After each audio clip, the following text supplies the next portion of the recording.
Hi everyone, welcome to today's tutorial, and in this video I will be showing you on how you can create this sliced typography. So it's really simple to do, and let's see how that's done. For this video I have chosen this 1000 by 1000 pixels document and given a name to my document called sliced typography. So before I begin, I would also like to make sure that I'm in the right window, which is I'm in the Essentials Classics options right here. Then only I will be able to see all these tools right here, which will help me to make my slice typography. Okay. So before I start again, I would like to I'll go over here to this view panel and make sure that my smart guides is on. And the snap to point is on as well, and snap to pixel doesn't necessarily have to be there, and I would recommend that smart guides to be there as well because it will help you a lot in this tutorial. Okay, so the first thing we're going to do is to write our text.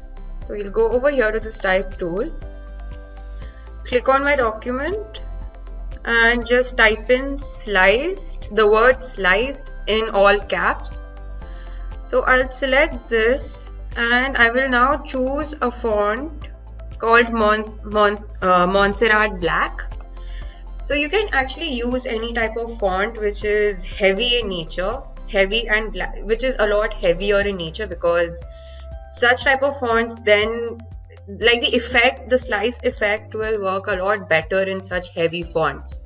So you can go ahead and download Montserrat, it's for free, or just use any heavy black type of font.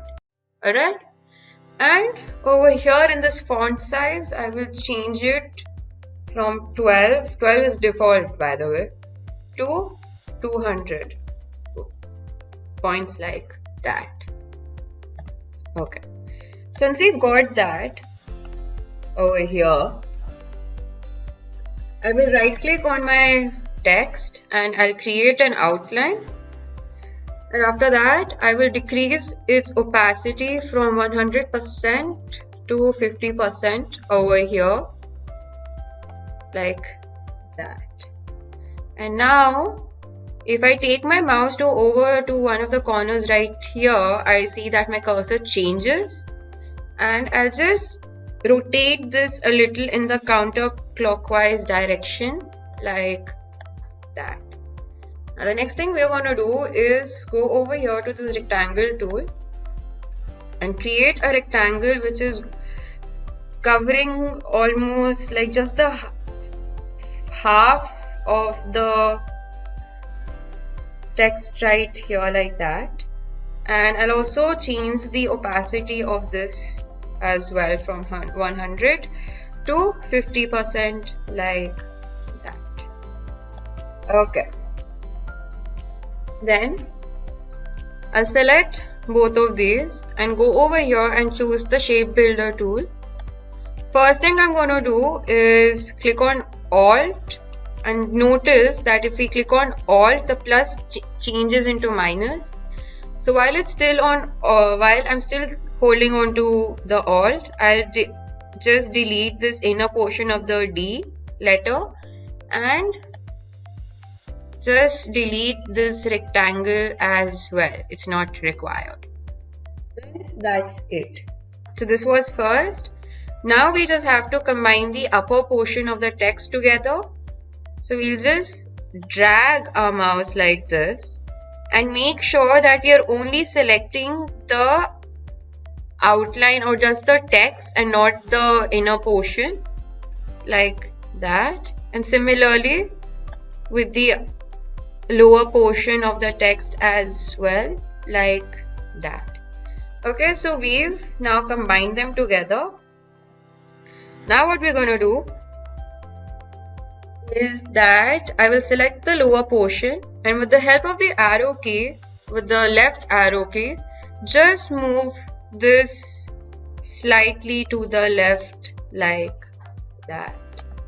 And now you can see that our texts have been sliced like this.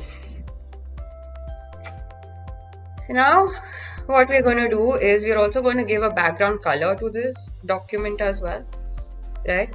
So we'll go over here to this rectangle tool.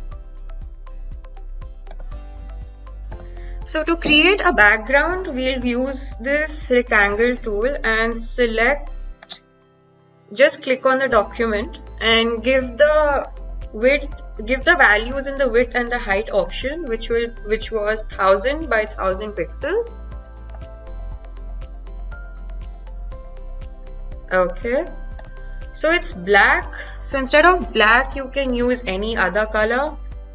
So you can use red, or let's just stick to red for now, and I'll just bring it right here like this.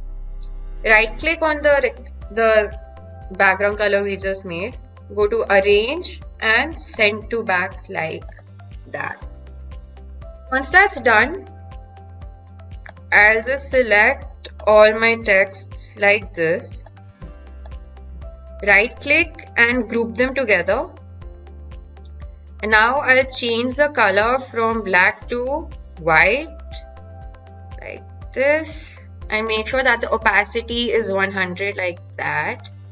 So what I'm going to do is that with the help of the direct selection tool, so I'll just select the upper portion of the text and we'll add some kind of a shade, right? To do that, we'll be using this gradient tool, and I'll bring this over here so you can see. I'll stick to the linear tool like this, and as you can see, it's going from left to right, but instead we'll do it 90. We'll change the angle to 90, or no, minus 90. Yeah, sorry, like that, and just play around with the gradient slider as well, and you can see as to how much do you want it and how much darkness / lightness you want. Balance it out accordingly, and whichever you feel that looks a lot better to you, then we can just let it go like that. So that's it. So let's go ahead and also save our document. To do that, we'll go to File, Save As. So by default, as you can see, that the Save As type comes up as the file actually comes up as Adobe Illustrator. I highly recommend that we save our file in this format so that in case if I want to make any changes in my document, I can easily access my AI file. And I let the file name be slice typography as well. And just click on save and OK. And that's it. Our slice typography has been successfully been saved, and now we've come to the end of our video. So I hope you found this video to be useful, and with a little practice you can actually play around with the this slice type of effect with other words as well. And that's about it. So thank you for watching and keep practicing.